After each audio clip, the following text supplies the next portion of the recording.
is yours.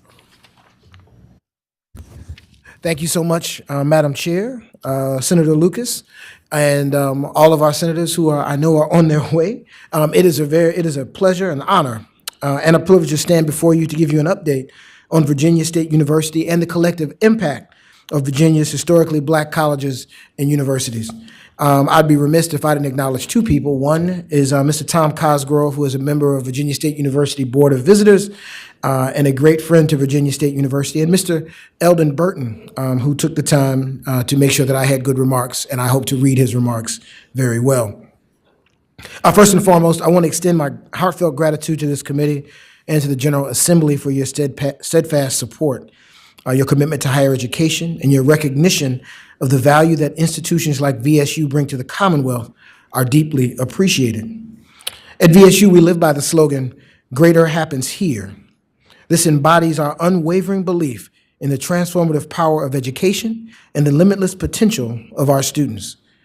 Through your continued investment, you are helping us provide young leaders with the tools that they need to achieve greatness, not just here in Virginia, but on a global scale. Your partnership makes it possible for VSU and our fellow HBCUs to remain a beacon of opportunity, innovation, and excellence for students from all walks of life. Together, we are shaping the next generation of change makers, and we are profoundly grateful for the support in making this vision a reality. A couple of points of pride for Virginia State University, so you know where we are. We are very proud that this year we welcomed almost 5,600 students to the campus of Virginia State University. From 2020 to 2024, we grew from 4,000 students to 5,600 students, a growth of almost 40%. That growth would make us the fastest growing public institution in the Commonwealth of Virginia. We believe that students care about Virginia State, and they're looking at Virginia State as a first choice institution. Even in that growth, we maintain 70% students with 70% Pell eligibility. We think it's important that we continue to be one of Virginia's access and opportunity institutions, as of course, we are the first institution established in the Commonwealth of Virginia for access and opportunity. That role is something that is very important for us. We have new programs. We have a new MBA program and also a new data analytics program and an RN to BSN program that just earned a 5-year accreditation from the Commission on Collegiate Nursing Education. And we've also been recognized as a military-friendly designation. JLARC. There, of course, has been a study commissioned by the General Assembly that spoke to higher education institutional viability. The Virginia State University was specifically cited due to overall pricing power and facilities. As you know, as I mentioned just a minute ago, that we are one of the fastest growing, if not the fastest growing, public institution in the Commonwealth of Virginia. But as we serve 70% of Pell eligible students, we know that students will always have challenges, but we have always worked to keep our tuition low, and we're proud to be the most affordable institution also in the Commonwealth of Virginia. But we also have need for new capital projects. At Virginia State University, we were founded in 1882. The only 3 institutions, public institutions founded before us were UVA, VMI, and Virginia Tech, which is 10 years older than Virginia State University. And so those are our contemporaries. As you look in the report, the average age of buildings in the Virginia University system is 13 years. We only have one building that is newer than 13 years old. And so, as I like to tell the folks on our campus, our old buildings are old, our medium buildings are old, not new buildings are old. We're very excited that we currently have a budget amendment that's being carried by Senator Deeds to demolish and replace our current library. Our library is not one of our oldest buildings on campus. It's only 60 years old. But we think that that's a great place to start to make sure that we can provide the best environment for our students. Our HBCU partnerships. They are not here with me, but I am proud all the time to represent my colleagues from Hampton, Norfolk State, and Virginia Union, and also my colleague from Virginia University of Lynchburg, Kathy Franklin. We're proud of the work that we do together, and we are currently collaborating on joint initiatives that we believe will continue to improve educational opportunities, foster community and workforce development, and address societal challenges in the communities surrounding our institutions.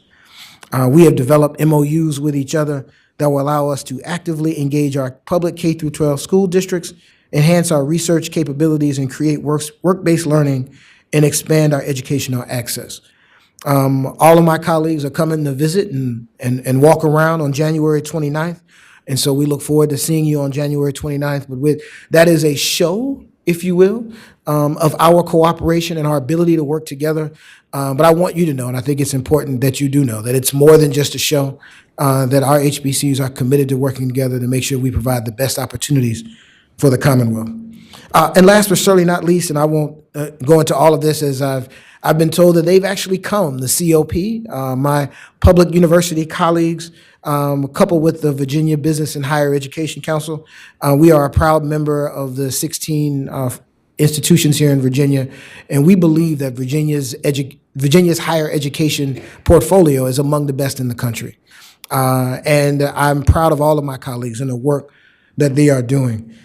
And so making sure that we fully fund the project growth in VMSDEP. What's that, Mr. Burton? The VMSDEP, that's right. See, I said it right. And that we continue to support internship opportunities for all of our students across the Commonwealth. And with that, Madam Chair, thank you so much for having me here. Thank you so very much for being here and for that wonderful update. And Senator Lucas, any questions? No, I don't have any questions. I just want to thank Dr. Abdul for all that you do for our students here in the Commonwealth of Virginia. And we've made a commitment to try to make sure that you understand that we're here for you.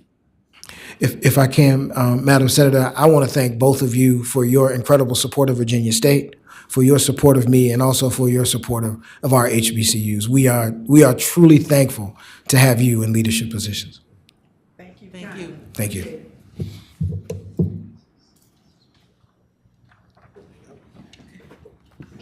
I will now turn it over to Wendy and Anya for the presentation on the budget. Yes. Good afternoon. So given our time constraints, we're going to move relatively quickly through this, but we did want to make sure that we provide you all with an overview of the proposed amendments to SB 800 in the introduced budget. We'll highlight K-12 background, K-12 introduced budget overview, and then do the same for the areas of higher education and other education. So as we move into K-12 background, I do want to note that many of these slides are a review from our annual meeting presentation, but we just wanted to provide a quick refresher before moving into the introduced budget amendments. Beginning with average daily membership, the numbers in SB 800 indicate higher than anticipated enrollment, so there is a data update up for that, but projected enrollment trends do still show decline through the fall of 2030. I want to draw your attention to the box on the right. These are annual data updates. These are considered routine, and they're already reflected in the introduced budget. These are things like fall membership, as I just mentioned, our English as a second language projections, remedial summer school numbers, sales tax updates, things like that. So those are reflected in the introduced budget. And then as a reminder, this slide highlights some of the recent select K-12 funding actions that the General Assembly has taken since fiscal year 2023.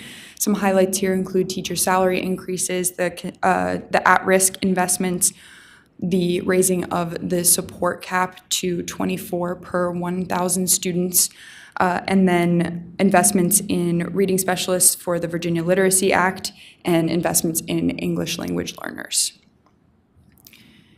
And our last background slide is just a reminder of our Chapter 2 actions for early childhood education. These invested in an additional $350.1 million general fund in early childhood education across the 3 programs.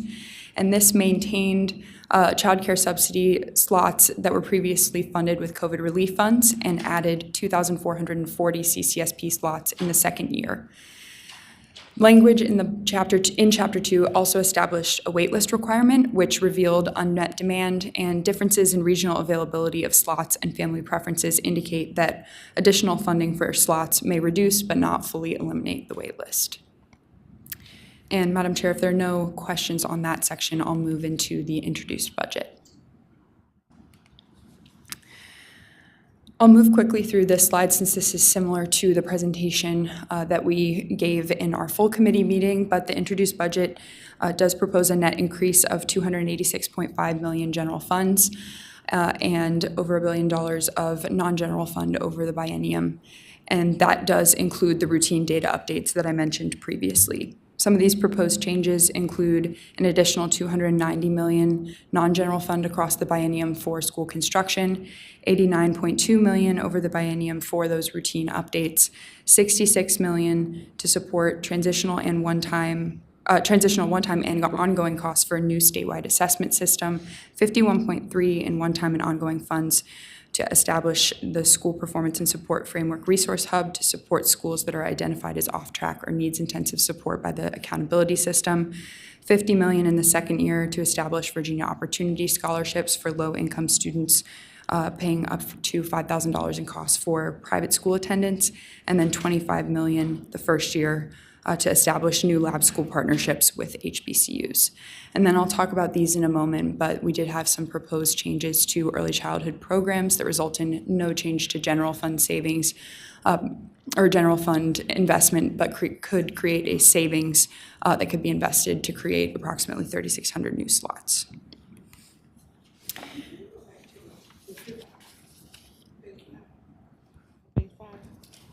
Yeah, on page 9. It says the $50 million for the Virginia Opportunity Scholarship Program. We heard the bill yesterday. I guess I wasn't paying attention for the up to $5,000. So it wasn't necessarily $5,000 for each child. It could be less. Madam Chair, I believe the intention is that it is $5,000 per student for up to 10,000 students, but I would have to get back to you to be sure. I wasn't there when the bill was being presented, so I wasn't sure if it was $5,000 per student. I'm happy to clarify and follow up. And then slide 10 highlights our routine updates. So I will not spend too much time on these. I did want to draw your attention to the second line for English language learner data. This is an increase in cost based on improved reporting of screening requirements for those students, and that comes to $110 million across the biennium. And then moving on to the direct aid policy actions, some of these I've already mentioned. The top two lines of the table there are the Opportunity Scholarships Program and then the lab school partnerships, which I mentioned on a previous slide. There's also additional money for vision screening grants and then a reflection of some savings from the consolidation of 2 CTE centers. And then at the bottom, a little bit more detail on the school construction increase. As I mentioned, it's $290 million increase over the biennium, $270 in the first year and $20 in the second. And $120 million of this the first year and $20 million the second is from casino tax revenue. And then $150 million the first year is from the literary fund. Moving on to the Department of Education. Again, some of these things I've already mentioned on previous slides, so I'll kind of skip over them here for the sake of time. But we did want to highlight that within the School Performance and Support Framework Resource Hub line item, there is a recommended $250,000 the first year and $1 million the second year to support regional support specialists in math, literacy, and science. And then moving on to early childhood education. Again, these changes don't result in any new general fund investment, but generate a savings that could create additional slots if redirected to the child care subsidy program or mixed delivery. The proposed changes include updating family copayment rates to be up to 7% of annual income for some qualified families, and that impacts the child care subsidy program and mixed delivery. Updating the parental work requirements for those same programs to limit the job search to 90 days. And this action does not generate any new slots, but could move children in working families off of wait lists as those slots become vacated by families who exceed that job search time limit. The next proposed change is to restrict child care subsidy program enrollment to birth to 5 students, limiting school-age children enrollment, and then studying other options for those students. And that does not, again, generate any new slots, but rather is just to study future options. And then the final proposed change is to remove the local composite index cap on the Virginia Preschool Initiative and direct state savings to additional CCSP slots, which could create 687 additional CCSP slots. In addition, we did want to highlight that the budget proposes $15 million the first year in the Department of Housing and Community Development to support an early learning and supply building fund. And Wendy will talk about this a little bit more in the higher education section. And that concludes the K-12 portion. If you have any questions, I'll turn it over to Wendy for higher education.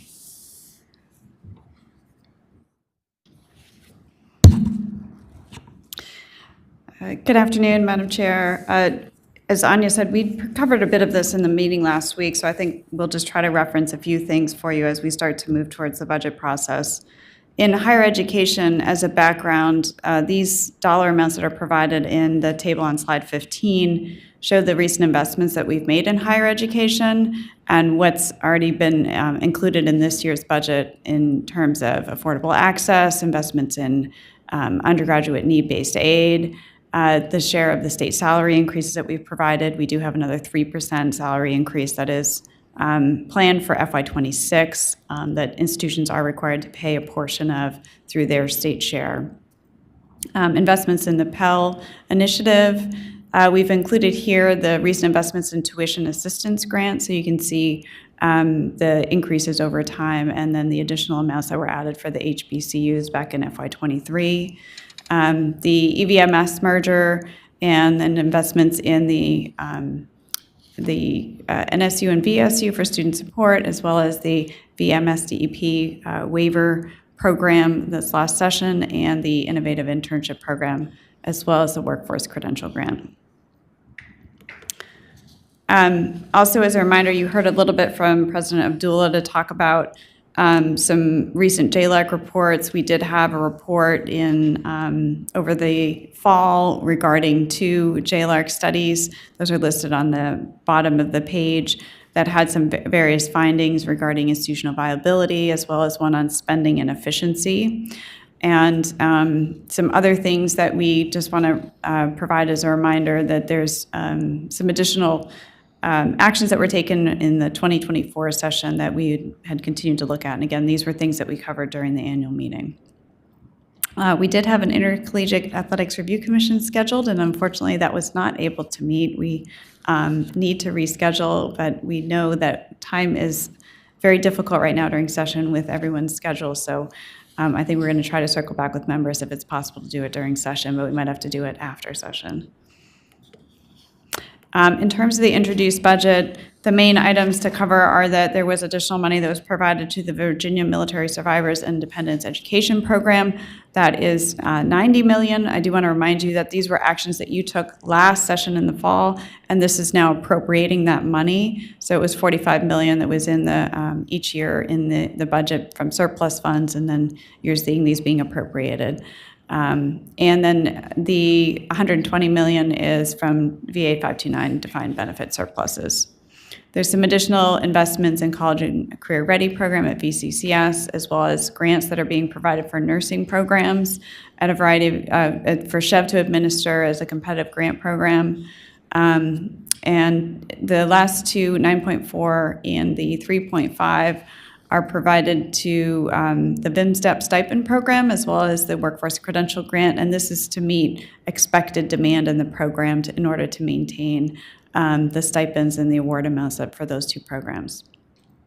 Last, there's a proposal of $1.5 million to provide a $2,500 assistance in addition to the TAG grant to students in nursing programs that are at a designated Hispanic serving, HSI serving institution, which is currently just Marymount in Virginia. This table provides that full breakout of the different investments along with a few others that were provided. And we also include some other things regarding our higher education centers and some the Virginia VIMS program. And want to note 2 other things that were in the budget that was included: the tuition freeze for public institutions for FY26, as well as an ongoing limit on tuition increases thereafter. at the rate of inflation or lower than 2.5%, whatever's the lowest of the two. And then also with New College Institute, they are required to do a sustainability plan and states that no funding should be made available. We also note that there is some money in the commerce and trade area that does provide funding to institutions. This was in the budget last year, but the introduced budget is proposing to shift some of that funding, actually I believe all of that funding, to the first year, making it more one-time. And this slide provides some more details in terms of where those funds are currently allocated towards. And then it also proposes an additional $35 million for specific projects, two of which impact our colleges, UVA and VSU. And as Anya mentioned, there is some money in the Department of Housing and Community Development for capital space for childcare, but requires DHCD, SHEV, and DOE to develop those guidelines, and it is available to local governments and public higher education institutions. These are just some routine updates that usually occur, but we do want to note that the healthcare insurance premiums were a little bit higher than anticipated from prior years, so that's has a cost that impacts institutions as well in terms of what they'll need to pay for their share. And these are just the listing of the other education that was provided in the introduced budget at the Library of Virginia and the VMFA. And with that, I think that's the overview of the budget, and we'll be happy to switch over to providing just a quick overview of the budget amendments and wrap that up for you in a few minutes.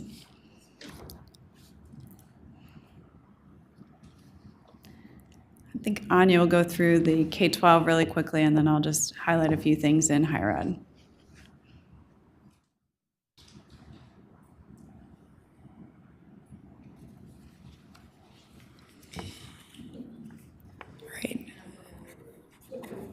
I know it's quite small on the screen up there, but I know you all have the spreadsheet in front of you. Can I use this? Yeah. So we have this broken up into a few different sections just for ease of reading here. On the first page, we have the Department of Education, and any of these amendments that are associated with legislation. Madam Chair said all of the ones with lock on them are good. We'll note that in our notes for this meeting. Anything that has legislation associated with it is noted in parentheses at the end of that title there, and then you can see a lot of these are second-year appropriations, although there are a few that have requests in both years of the biennium. Some that I wanted to draw attention to, just since I know they've been heard in public education. We have a bill or an amendment associated with the assessment bill that Senator Van Valkenburg presented in public education, and that is on line 11. And then we also have teacher training time that was heard in public ed on line 2. And there is also a line item for the Office of Mathematics Improvement on line 13 from Senator Hashmi. The next section is supplemental amendments. We received 46 requests there, and these are not associated with legislation, so this is, at least for the most part, there are a few on the second page that do have legislation with them. But I won't spend too much time on those. I'll skip instead to direct aid, which is on your third page. Oh, no, that is the right page. Yes, on the third page is where the direct aid amendments begin, and those start on line 66. And then I do want to draw your attention to, we have 2 duplicates in this section. We received 2 amendments for removing the cap on supplemental basic aid and 2 for the support cap. And those 2 are on lines 68 and 68 and 74, and then 77 and 82. 2 of those are support cap and 2 of those are supplemental basic aid. And we just wanted to note that those are duplicates of each other. They're for the same amount and the same request.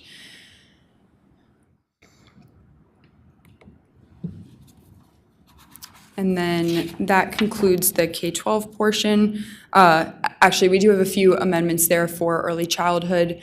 There at the end in item 125, we have a request for eliminating wait lists. And then there's also an amendment for a public-private cost-sharing model pilot on line 89.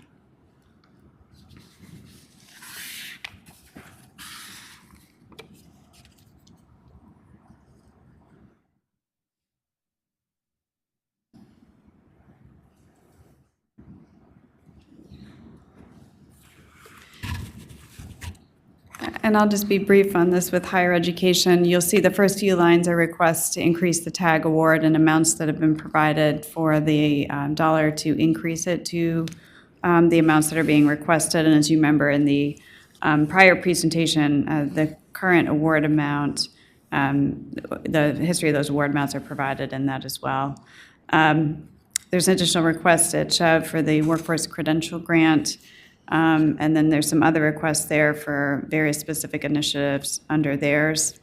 And then the remaining ones primarily are institution-specific requests on the page 4 as well as page 5. We do want to note at the bottom of page 5, line 139, we had received a request from the delegate to strike that amendment. And so there's a line through. Page 5, line 139. So it actually has a strike through that. And again, a lot of these are just the individual institution requests, and we'd be happy to answer any questions regarding those. And we have full details of the amendments that are available through the online system, as well as we can provide copies for you. I think you have them in a booklet that's been provided. And then the other education requests are closer to lines 155 regarding Gunston Hall and the state aid to local libraries and Museum of Natural History and so forth. With that concludes the review of the Senate member amendments. We usually try to keep these in your folders for you to have as a reference, as well as what we've done through the introduced and the presentation we provided. So I'll be happy to answer any questions at this time. Yes, could you go to line 140? Explain that to me a little bit. Line 140, okay, yes, and this is a duplicate of the Hashmi amendment, but the community colleges were here earlier, or last week, and they are looking for both one-time funds, and I have to go back to their presentation, which is in the binders. About 90 million of that, I think, is the one-time money, and this is really to provide career and technical programs, expand their career and technical education programs to meet high-demand regional needs across the state. And they also have more details available in regards to what they would be providing through each of their community colleges. Wendy, I guess the reason I'm asking is because they both are identical, and I'm wondering if it's going to be one or the other, not both. Yes, correct. If there's identical, then we just are trying to note that that's not a Okay. request for Okay. twice as much, yes. Yeah, okay, that's my question Yeah. then. Okay. So they're not asking for twice as much. Yep.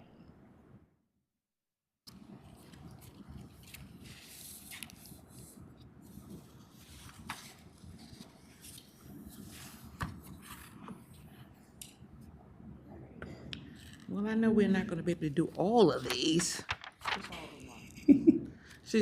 All of the locked ones. Well, I know a couple of those I sent people to you. Yes, you did. So sorry about that. I told y'all. What, you did tell her? Did she rat me out?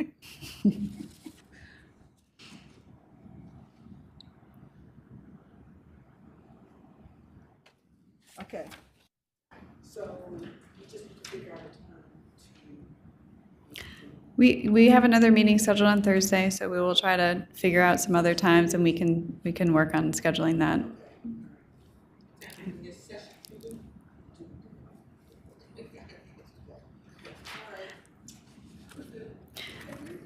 Okay. Thank you, Madam Chair. Do you need to?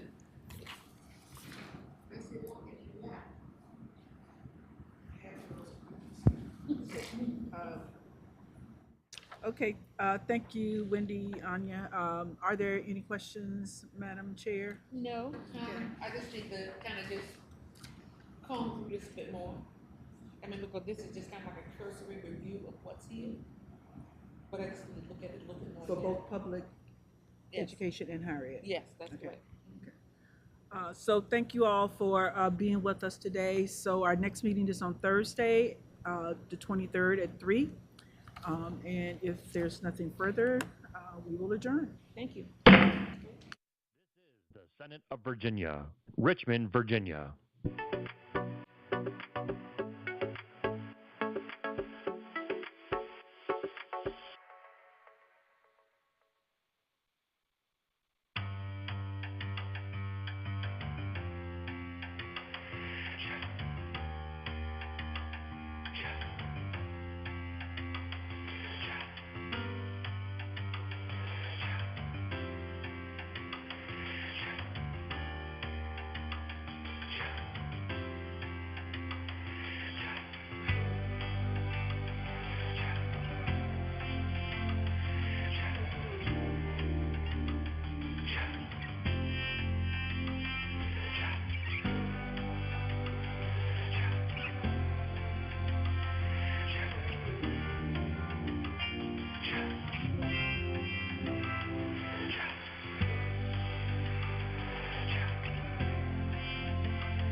Senate Committee Room, 1300.